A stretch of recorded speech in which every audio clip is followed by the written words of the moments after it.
Hello, everyone, and welcome to today's webinar on The RFP is Coming. I am Mallory Price and will monitor today's session. Joining me are some experts on the topic, Callie Apt from Domo Incorporated, David Bull from Shipley, and Kelson Forsgren from Shipley. We are excited to have all of you join us as panelists today and excited to glean from your wisdom.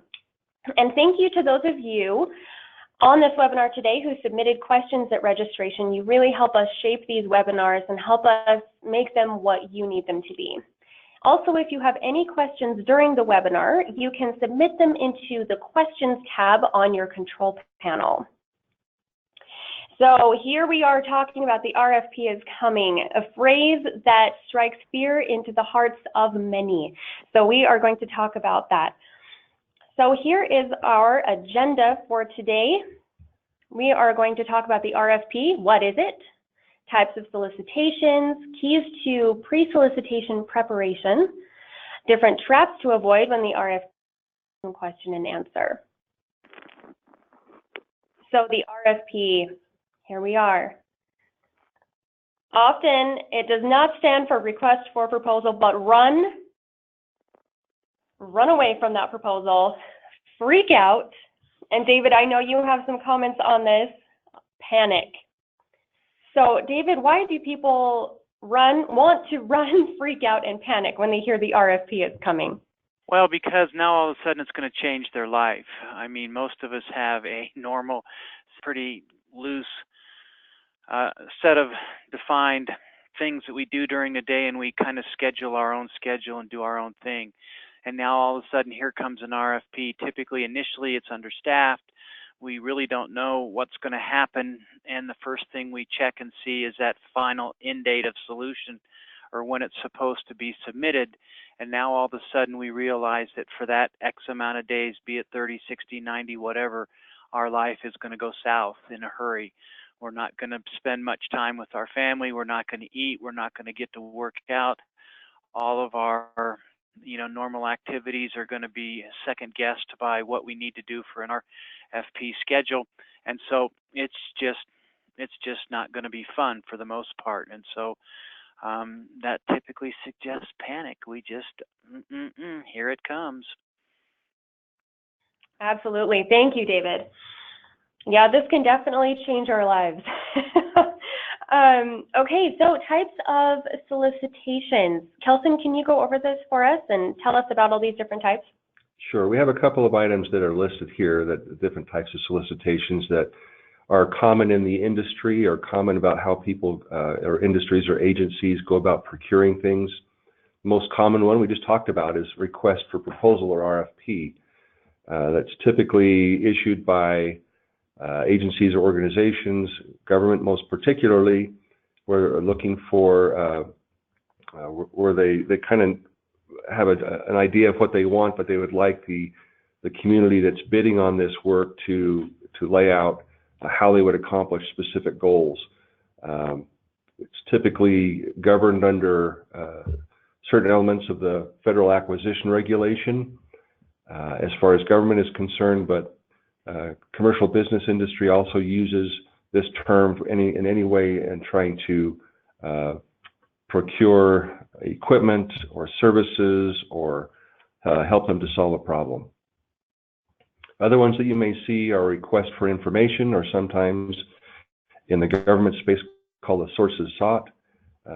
It's an opportunity that agencies use to reach out, or customers use to reach out to the industry to find out ideas and options and who may have capability in different areas. Sometimes it's a precursor to a follow-on RFP a little bit later in their procurement process. Other ones that you may see include request for tender. That is typically language distinction that is used in the UK, Western Europe, Australia, the Asia Pacific region. It's similar to the request for proposal. It's just termed differently and may have, as it would anywhere throughout the world, there would be different regulations and laws for how that procurement might take place. There's also other transactional authority. This is something that has been raising its head or become more frequent more frequently used, even though it's been around since the late 1950s as a contracting tool. But OTAs are basically have some flexibility, basically, in agencies in particular reaching out to industry in ways to develop new ideas or prototypes, doing research and development, those types of activities, and allowing a broader scope of participants to come and play. And it's typically a smaller submission that is required as part of that proposal that is turned in. And maybe sometimes it's even just a white paper. Another one that you may see are broad area announcements. These are typically used by agencies that do research and development. So NASA, for one, uses this type of a contracting mechanism, and the purpose for doing them is directed to basic and applied research or research and development types of activities. So it's not procuring a specific widget, but it is trying to define how the respondents might use science and other research that they're doing to try to help solve a problem.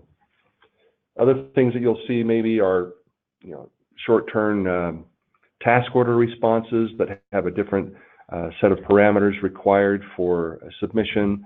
There are lots of different types of things that may exist out there, but the key with any of them is to understand the framework in which these solicitations work.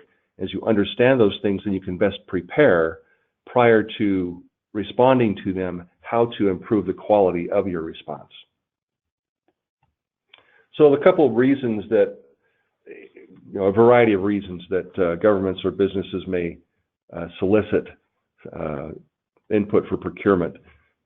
Sometimes it's required by law. If you look at federal law, for example, or state law or municipal law, there may be requirements that in order to procure equipment or services, they need to go out for competition.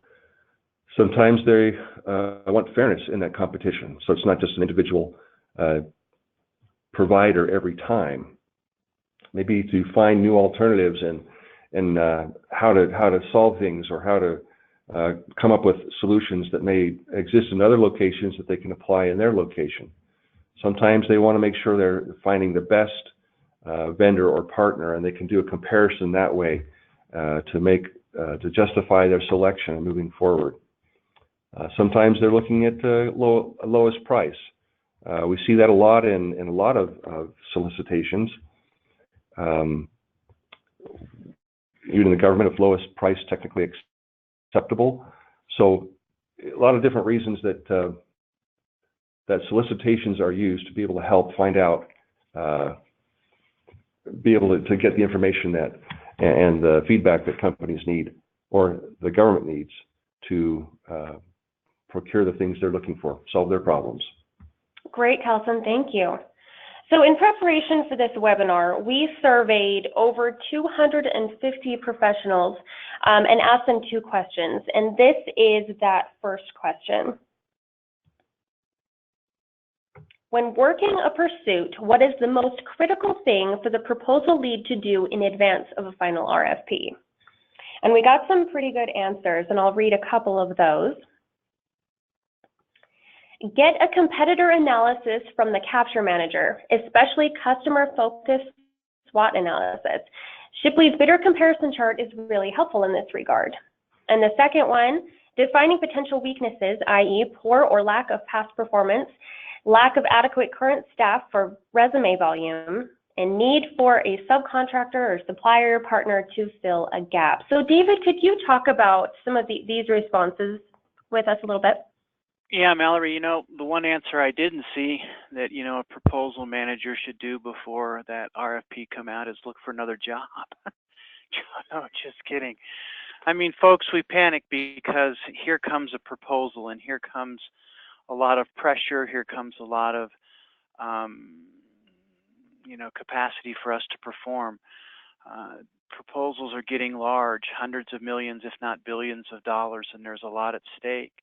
I visited a company a couple months ago that win, they stay in business; lose, they go out of business. And if that doesn't incite panic amongst us, I mean, that's a fairly, it's like any kind of competition. You win, you stay in the game; you lose, you go home. And so what we need to do and what we need to understand is the playing field. We need to understand who's playing, how they're coming at us, what they're competing, with us, and what their solutions are. And we need to know and understand what the needs of the customer are. And that doesn't mean just the needs that are defined in the RFP and the Section L and the how they're ranked in Section M and how they're delivered in the SOW or the performance work statement. We really need to know what's behind that. Who are the customers of the customer that we're writing to? And so we need this competitor analysis from a capture team. That capture team gets us this competitive intelligence that's the absolute foundation for our message.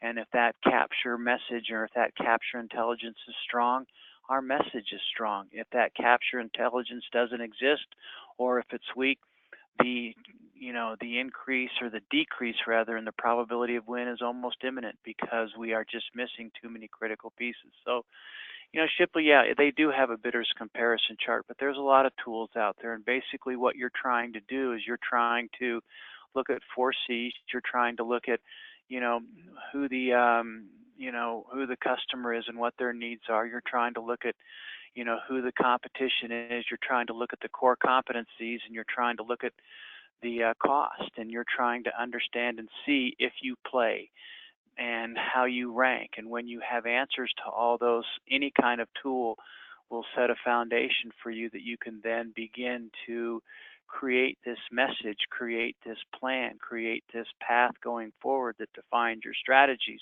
defines your needs, and defines your weaknesses, and what you need to arbitrate or what you need to do to mitigate that. So when you take this competitive assessment, you then, form game plans that say, okay, here's how we're going to respond, here's how we're going to strategize, how's we're going to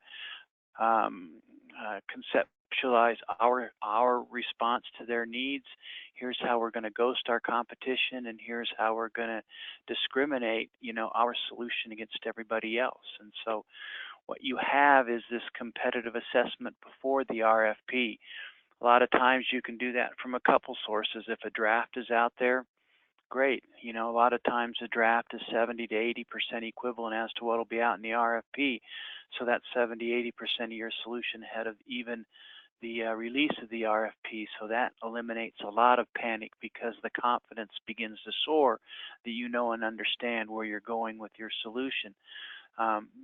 The other thing you can do is if this is a recompete, or if you have a good relationship with your customer, you then know what they need, and you can begin to form this plan and this assessment even before, because your interaction with this customer will tell you what they are going to put in this RFP. And so therefore you understand their needs, and you can begin to understand where do you align, where will you need help in terms of maybe additional people or some small business subcontractors if there's that kind of element. But the point is, folks, to eliminate that running from, or that panic, or that freaking out. Anything you can do in preparation prior to the RFP, and there are a lot of things, but anything you can suggest that your organization can do to prepare for this prior to is a huge return on your investment, because it's done at a time where you can afford to relax a little bit and not be under the pressure of a time-sensitive document. And so the quality typically goes much higher, and you have a little bit of a life. And so your work ethic is much better, and it's just a higher quality product at this point in time. Great, thank you, David. So we did receive a question, and David, I'll ask you to answer this, just really quickly, and maybe Callie, you have a comment after. What if there's no way to know who the competition may be? Well, often that's how we respond, as if there is no competition. So, the best responses I've seen is a very laser sharp focus on the customer needs. You know, a lot of times we want to write from our solution perspective and suggest that it's our solution that they want. No, the correct response is to focus, you know, very tightly and very exclusively on their needs. And, you know, the hope is that regardless of who the competition is, our solution against those needs compared with, like Kelson said, a very favorable price and a team that, you know, gives them they feel the best value, then you might be able to say, regardless of who the competition really is, your solution is the one they're going to want anyway. So you kind of have to write, and not that you wouldn't do that knowing the competition, but now it forces you to be much, much, much more focused on making sure that you meet or exceed their needs and show an incredible amount of benefit and value in your solution. Great, thanks, David. Okay, so here are a couple of other responses to that question that we asked in the survey. So Callie, I'm going to have you go over these questions, and then if you could just talk about them for a minute, that would be wonderful. Sure, thanks Mallory, and thanks for having me. And we were talking about this just before the webinar started, but I love this crowdsourced approach to this webinar with this global survey and kind of providing this forum to share people's opinions and thoughts and these results. So thank you for doing this. So yeah, these responses are kind of speak to some of the stuff we talked about a little bit earlier, but you know, you want to make sure that you've identified your discriminators before, you know, you're responding to this RFP. So, you know, making sure that those are unique, you know, they're not available from any other vendor, making sure that, you know, you're holistically that you have a solution that would make, you know, the customer comfortable doing business with you. And so, yeah, discriminator identification is key. And like David said just a minute ago, you know, if you don't know your competitors, you need to focus on the pains that you know that the customer has and the value that you can provide. This response also said, make sure you validate the basis, you know, of your bid decision. And so these things all tie into that. The next response was establish rapport with the capture manager, sponsor, and senior management. And I know for me personally, you know, and I'm primarily now in commercial proposals, but it works across all types.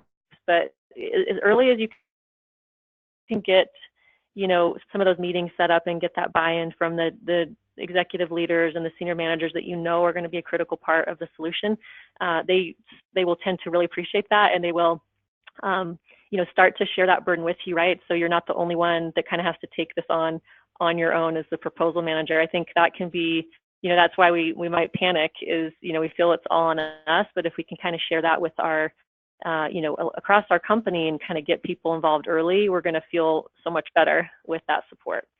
And then the last comment here is ensure that an in-depth capture plan has been executed and that with that information that we have valid, verifiable reasons why going after the bid. And I would just add one thing to this, you know, did we shape the requirements, right? So is it our own RFP questions or template? If, you know, if you're in the commercial space, that's something that you can have a lot of success with influencing RFPs. And if it's not, then you kind of know someone else is in the driver's seat. So those are things to watch for, I think, at this stage.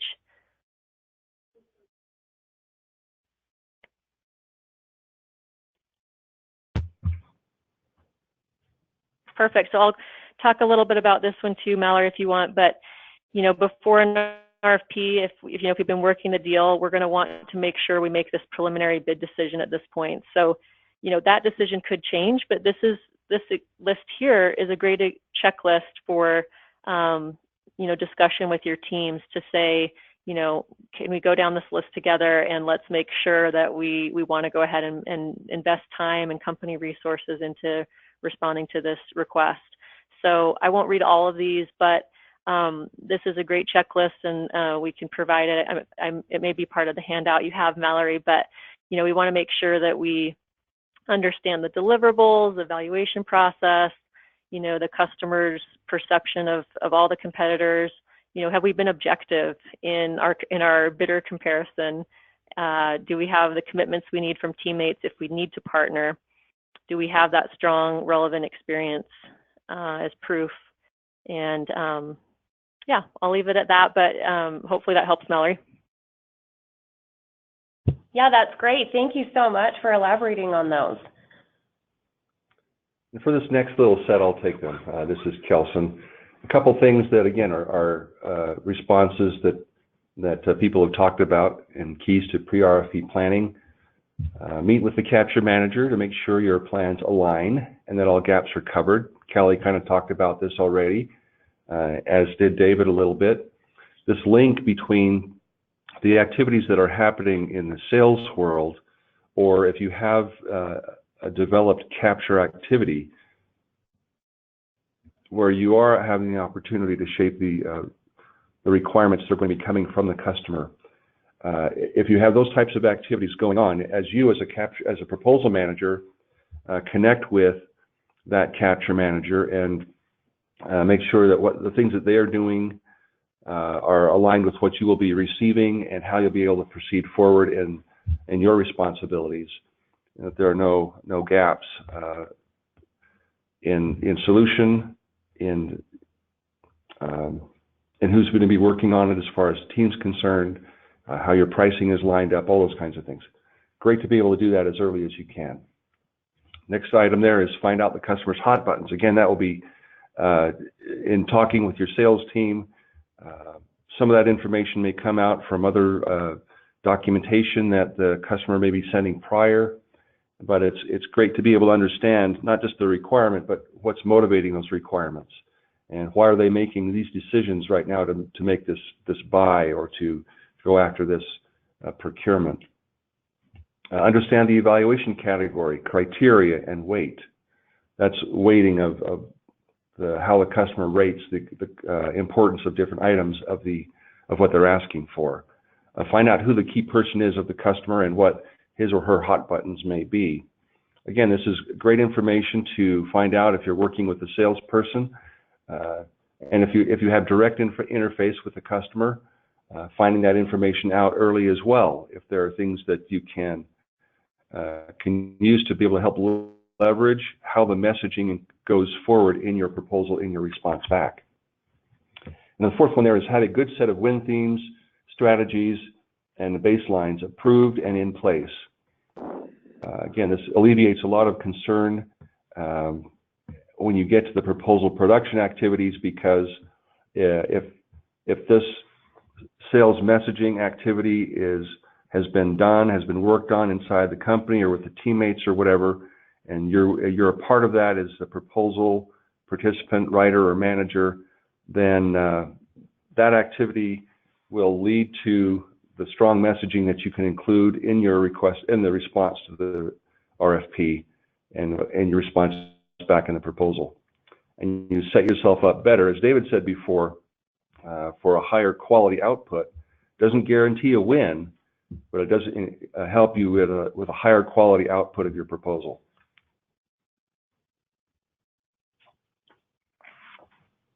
So here's another thing that may be of interest. All these things that are coming in together, that in our interactions with the customer, that there are things that are coming from the customer that are on the top of this diagram. If they have something that is preliminary, like David mentioned, maybe a draft solicitation or some other type of communication.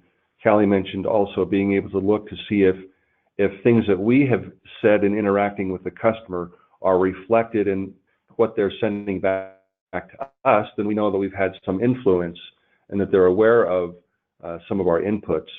On the lower side of this diagram are the things that we are documenting and capturing and preparing. So as we have the things on the left here of an opportunity or a capture plan, activities that our sales teams may have when interacting with the customer. So we can see what initial requirements may be coming from the customer. We can marry that up with what we have talked with the customer about to see if we need, where we need to maybe adjust our approach in working with them or adjust our approach in our response in a proposal. We can get strategies that way, and then we can validate them with the final bid request and make sure that we're still on track, make any adjustments that we need to. But then that that helps us then in giving instruction to our proposal team and contributors, and making sure that everybody's on the same page with what we're doing and how it's linked with direct interaction with the customer. Great, thanks, Kelson. David, would you go over these next comments that we received and talk about them a bit? I would love to. I would say be familiar with the draft RFP and the Q&A that are released, if any. Changes in the final RFP can indicate importance in areas that you might not have realized are important to the customer. So, you know, a lot of activity happens with an RFP. You get it, and most proposal managers, I think, and I'll share my experience, we go to Section L first because that gives us an understanding of the format of how the RFP needs to be responded to, how many volumes, what's the structure, so on and so forth. Then, you know, intuitively we go to the next Section M, and we look at, okay, what's the importance of each of these? I mean, is the technical more so than the management, which is 2/3, the half of the past performance, which is 4 times the price, which is 1/3. You know, you've all seen those very complex, but the point is to become familiar with it, so you do know what needs to be emphasized, and so you have a bench line based on their requirements. Then of course we go and look for the rest of the requirements. And you know, a couple of the things that are happening here is that we are initially, in almost all situations, both federal and commercial, encouraged to ask questions. And in almost all RFPs that I've worked, there are amendments that come out, there are changes that come out, there are modifications that come out, and there are differences between a draft and an actual RFP. And something that's not particularly mentioned here, but is a very critical piece usually at this stage, is the industry day. And so what the message of these 2 bullets are trying to tell us is become familiar with the content of that RFP. Yes, no one is disputing that it's a terribly difficult document to read and understand. And one of the things that I would caution you with, there are benefits to software that will, you know, strip this RFP out and make it much easier to work with, but you are then a little bit less familiar with it because you've allowed a software package instead of your own mind and your own intuitiveness to look at this. So just be careful there, but you know, that time is valuable, and getting that out initially pretty quick doesn't eliminate the need for you to read almost every word of this and be understanding. So when the changes happen, you know, a couple things. One, we have to make sure that we do in fact include them in the final RFP. Most RFPs will mandate that we actually acknowledge, but you know, sometimes subtly a change can suggest things like, wow, we didn't ask for this, who did and why? And knowing who did and why sometimes might change our strategy because it tells us that a certain competitor may have had some influence that we may not have thought about or may not have believed they had. And now all of a sudden here comes a change that doesn't favor us, that favors someone else. And now we have to evaluate the risk involved with that. And so those subtleties are very, very critical to how we respond and how we set up our strategy. So, you know, have a thorough understanding of the draft RFP. See, you know, I mean, again, a software, even Microsoft Word can do a comparison, and you can see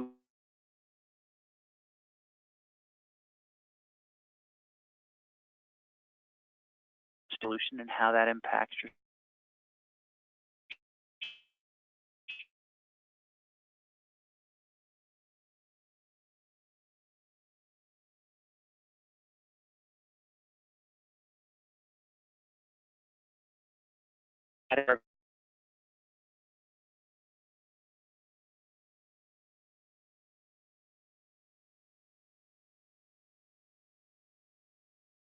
to bid, you know, have the maturity and have the courage to, should we bid, and be able to, you know,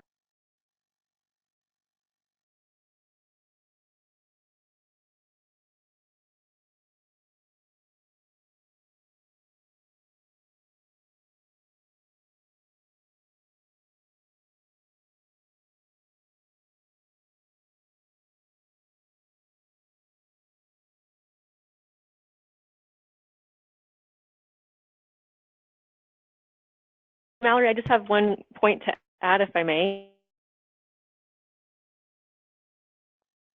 A little bit about, industry days and the Q&A process, and I was just going to add a little piece, if I might, about commercial.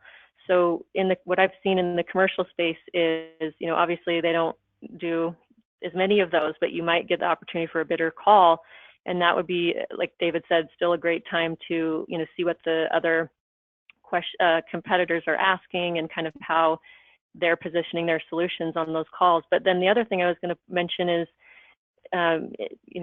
with my background and, doing more enterprise software, one of the things that we always ask for in companies I've been at is, let's get a call with the customer directly. And so they're not as constrained, obviously, with, in the government space, but if you can get that call right after the RFP comes out to discuss the RFP, it can be, and they'll be willing to provide that to you.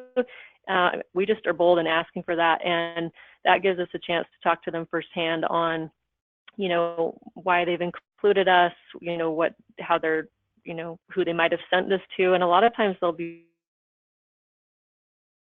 open with you. So obviously it will vary by industry and based on procurement rules, but, be bold if you can, and if you have the opportunity to kind of ask those questions up front and really have a dialogue with the customer. Yeah, great. Thank you. So we did receive a question, and Callie and David, it goes along really well with what you've both is the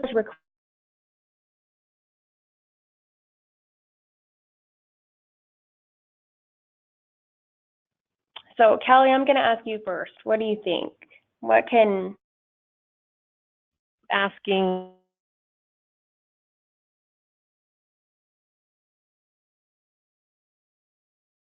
about, you get this RFP,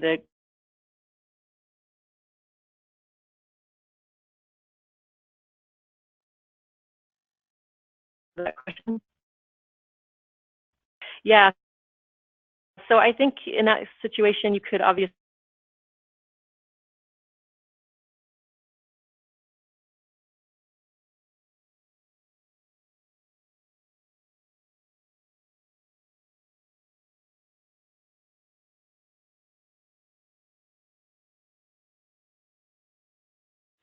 provide, I think the Q&A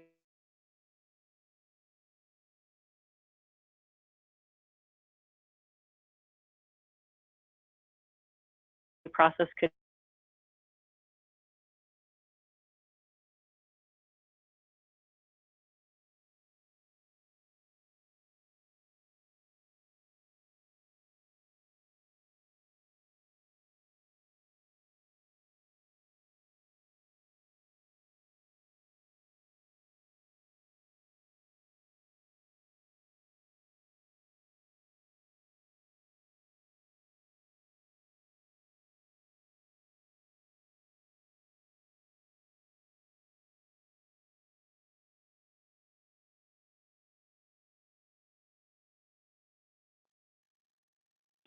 Same name doing customer.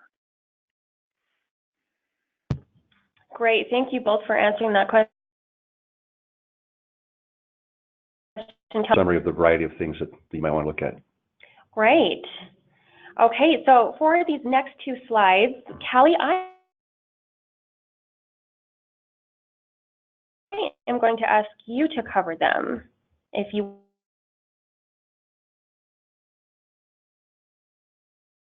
wouldn't read, so No, one more. I don't think Sorry, so. Kelson, could you advance those I was like, this sounds vaguely familiar. That's what I was thinking too.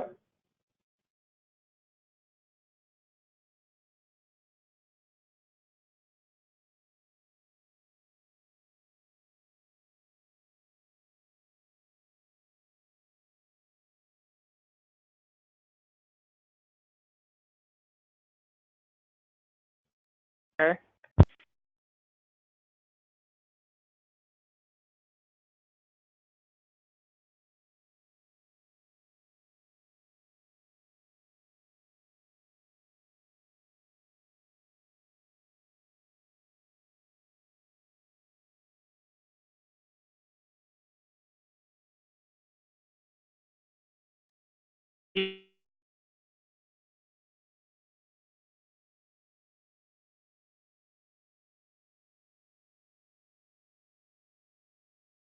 with RFP comes out is better.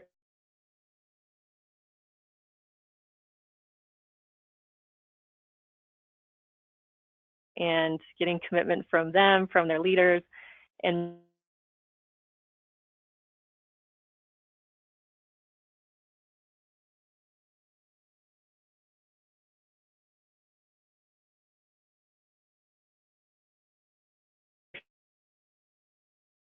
can with them up front, right?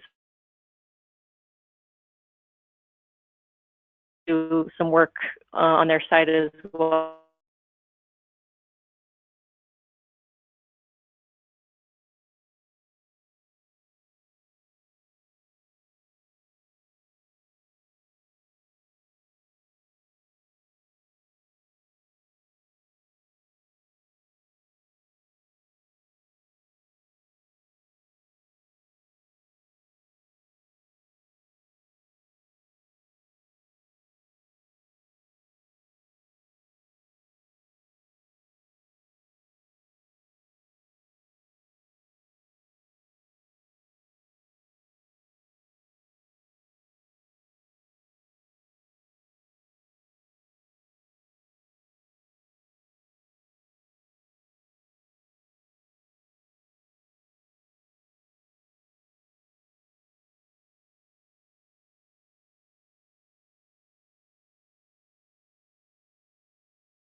Doing this. You know what Callie said there is that know who they know one of the like miserable and go to their manager and say, hey, they're not, we're not.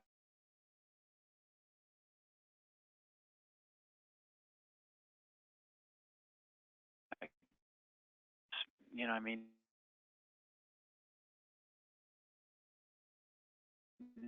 management buy-in, the sooner the better.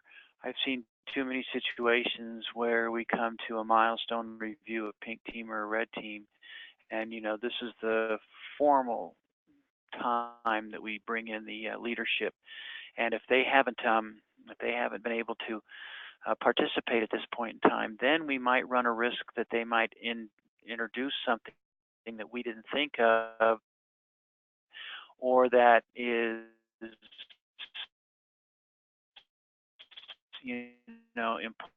needs to be in this to give a current capability.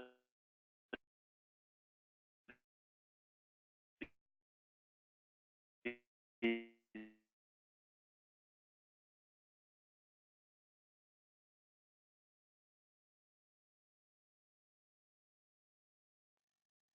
set that example.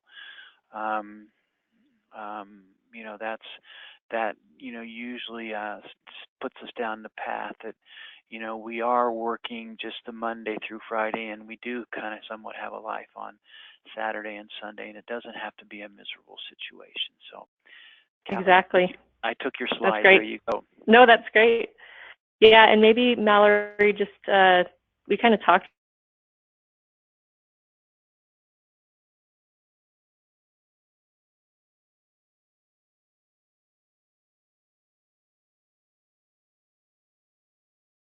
we won't panic. Yeah. We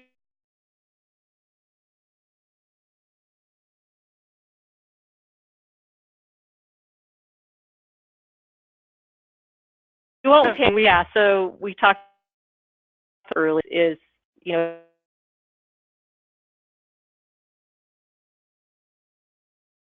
think do proposals all the time will help you. And so, don't be limiting yourself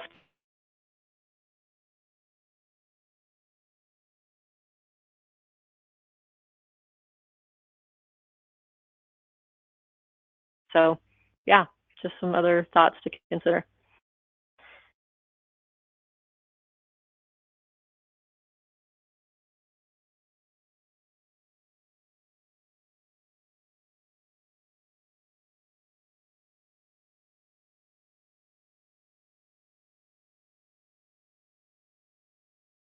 Oh, sorry.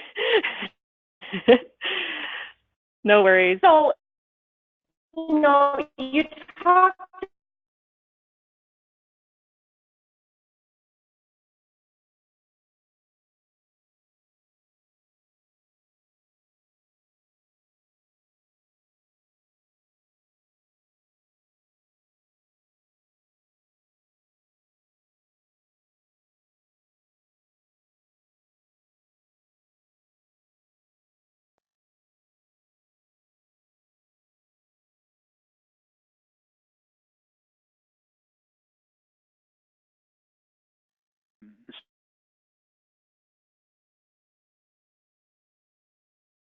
So it's because they are the ones that will define the solutions against the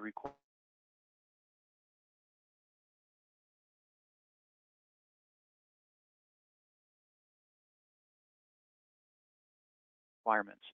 And I mean, okay, I always good written message, and you can visually show it as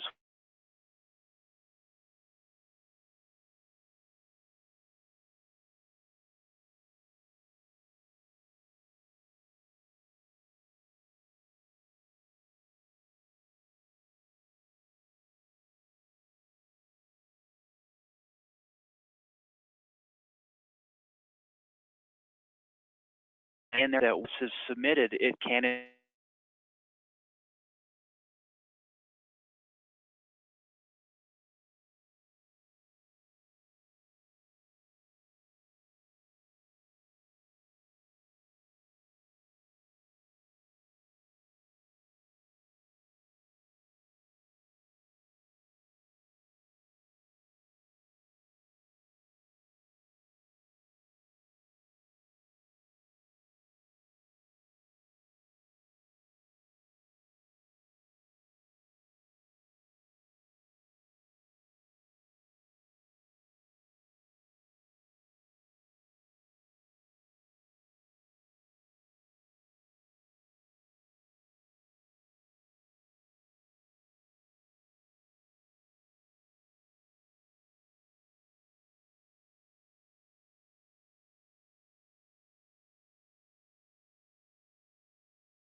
acting, and it's gone away, but we see sometimes an awful lot of need for an orals coach.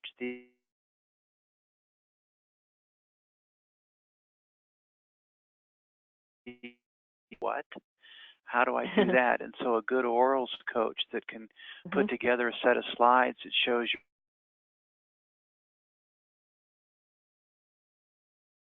you're presenting in a purpose far. Typically, you're in the final stages. I mean, you're in the ninth inning of a baseball game, fourth quarter of a football game, third quarter of a hockey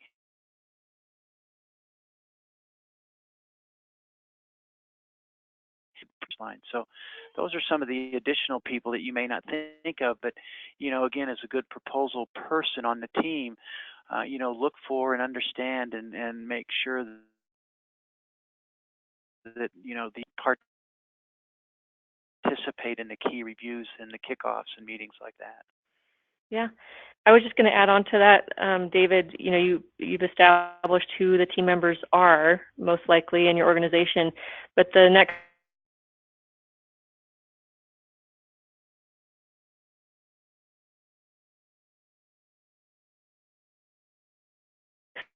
vehicle you use, but you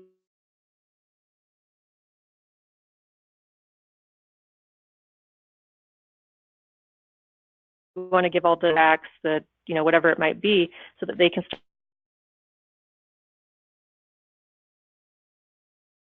start to be ready to add value right away when you're ready to kick it off.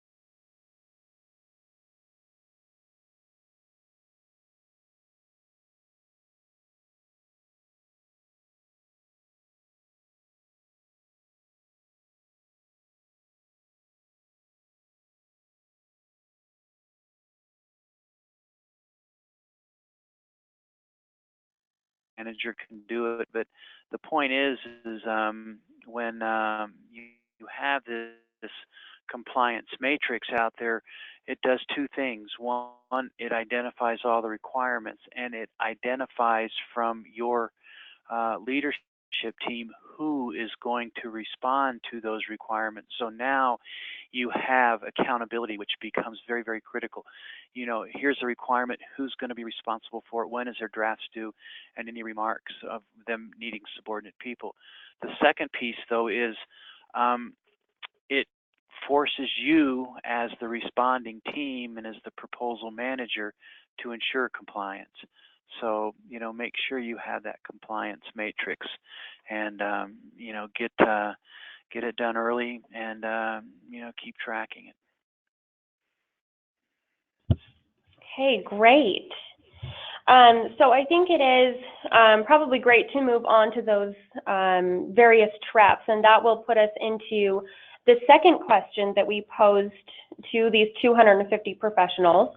What is the one RFP trap to avoid in a proposal effort?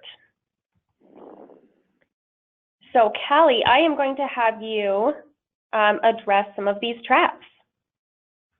Sure. So one of the first ones is having a proposal team that knows nothing about proposals. And I can read them off, Mallory, too. I know we can share the survey with with the participants. So yeah, having a proposal team that knows nothing about proposals, that goes back to what I said earlier about, you know, make sure your team is trained before the RFP comes out on what their responsibilities are, how the process works, what's expected of them, and how we're gonna have you know, quality control checks and things on the proposals. The second one is waiting until the release of the RFP to get started. waiting. So obviously, you know, the earlier, the better. The more planning you can do, the better. We've talked about this a lot today. Just there's so much you can do to pre-plan. Having too many involved in the proposal planning process, so too many cooks in the kitchen. This is also a potential issue. Incumbentitis, if you're the incumbent, and so, you know, thinking that you've got this kind of in the bag, you know, this is just a checkbox for your company, and kind of falling trap to, you know, thinking you're going to win automatically, regardless of the response you put together. Allowing critical resources to be diverted onto other projects. So we talked about getting that early buy-in from the folks that are going to be on your team, and we need to really hold them accountable, make sure their leaders are bought in, and don't let them be pulled away if you can help it. Over-developing the story or innovations before hearing from the customer. So yeah, instead of leading with your own solution, you should be responding to their pain points and their issues, their hot buttons. Complacency. So this is a good one. And, you know, I've had so many sales reps over the years that say, you know, this RFP is just a checkbox, like they want to pick us. And so I think sometimes we fall trap into that, and we need to educate our sellers on, you know, that's not an okay, you know, answer. Like we need to pull out all the stops if, you know, thinking you know exactly what the customer wants without reading the formal RFP. So again, thinking about what you do and not what they are after. So a lot of good stuff here. Did we cover them all? Yeah, we did. I got that well. David, I know that David has often talked about that last one that you mentioned, Callie, about the arrogance of the bidder knowing what the customer wants. So David, would you mind elaborating a little bit on that? Well, you know, Kelson, one of the things that Shipley has done is we've done these proposal assessments, and we've done nearly 900 of them now. And what's reflected as the single largest weakness in all of these, regardless of industry, regardless of commercial versus federal versus international, regardless whether versus that's large or small, is our arrogance in suggesting our solution is more important than their needs. So Callie just said it absolutely perfect, that we, we emphasize our solution instead of responding to their needs and hot buttons. And so little subtleties like, starting each paragraph or starting each section with a theme statement includes their need instead of "we will offer you this" or "we are proud to present that" or "our solution offers this."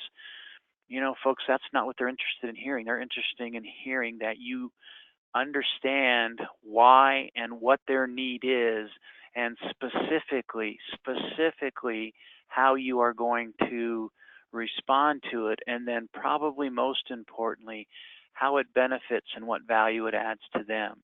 And if your proposal focuses on them and takes away this thinking you know exactly what the customer wants, without restating what their needs actually are as defined by the RFP, and then subtly working in the messages from the relationship you have with them, that becomes a very powerful formula for success. And so we have to get away from this pride in our organization. Yes, they see our name on every page, so we don't need to remind them of that name.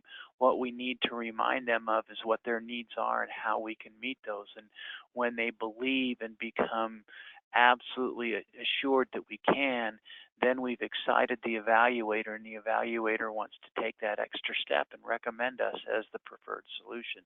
And that's all we can ask for. Yeah, excellent. That's something that is a big highlight when we're moving forward with actually developing the response. Is to, maybe some of you have heard this term before, but are we responding in a way that the customer can see themselves in our story or in our solution? Can they see themselves being the beneficiaries or recipients of these things? And if we're able to write in that way as well, and we can have a tremendous solution. But if we're all about us, if it's we will go all the way home without the contract. Well, and Kelson, to tie it back to this effort today, a lot of that message, a lot of that understanding, a lot of that development is pre-RFP, and it needs to happen before. And if it doesn't, we're weak. And so, yes, there's a bunch of things we can do with aligning our past performance and doing our research on our competitors, so on and so forth. But the strengthening of that relationship, I had forgotten what Callie said about in a commercial environment, you can actually ask, them for a meeting after the RFP out. That's unheard of in a federal world. But, they'll tell you things you need to know. And if you don't know them, you better find them out, because they are going to expect you to write to them. And if you are weak, you better understand that too, because your competitors will in fact exploit that. So we've got to be prepared, and that preparedness comes almost all the time prior to an RFP hitting the street. We can't write a high quality, well-written proposal and do all the capture work at the same time. One's got to give, and typically it's the intelligence, and we then fall into a response similar to the rest, and it makes it harder for the evaluator to select us. So we need to do that work up front. Great. Thank you, all of you, for your responses on those pitfalls and those traps. And through this whole webinar, I have heard a lot of really good advice, some do's and some don'ts, and it seems like a lot of our preparation really comes down to the balance and having the right team with the right skills and a commitment from our leaders as well. As Callie mentioned earlier, you can have too many cooks, you can have not enough cooks. So to summarize, we'll just go over the things we talked about. Human nature is to procrastinate. But when an RFP is coming, don't wait, because that is where you want to run, you want to freak out and panic. Pre-RFP planning can make or break a proposal effort. Access to key trained personnel is absolutely critical to proposal success. Make sure to engage the team early and secure the management buy-in. Leverage the process, apply discipline at every phase. And most importantly, don't let RFP stand for run, freak out, and panic. And hopefully the things we've talked about today will help you to not worry so much about the RFP coming. So thank you all so much for joining us today. If you have any further questions, you can certainly ask them to us. We will show our email address here in a moment, but don't forget to sign up for upcoming webinars. We have some great ones coming for you, so please feel free to go to our website and register for those. And thank you all for coming. Again, if you have any questions, please feel free to reach out to any of us. We would love to answer your questions. And there is also a handout in your control panel, and don't forget to download that before you leave today. So thank you, Callie, David, and Kelson for joining me today, and thank you for imparting your wisdom. Thank you all. Thanks, have a great Mallory. day. Mallory, thank you. Yeah, thanks. Thanks, everybody.